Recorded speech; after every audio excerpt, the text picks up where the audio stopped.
స్త్రీలకి పురుషులకి అందరికీ చెప్తున్నాను, అన్నిటికంటే ప్రేమ గొప్పది, అన్నిటికంటే ప్రేమ ఉత్తమమైంది, శ్రేష్టమైంది, దీవెనకరమైంది, సమాజాన్ని ప్రభావితం చేయగలిగిద్ది.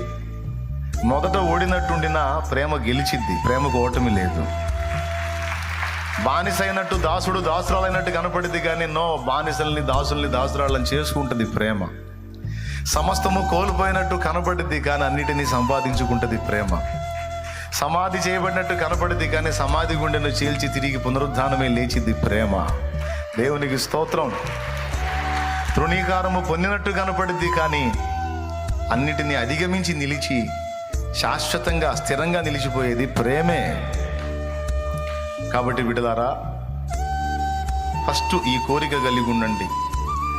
నా సమాజానికి, సంఘానికి, నా ఇరుగు పొరుగులకు, నా కుటుంబానికి నేను ఉండుట ఒక ఆశీర్వాదం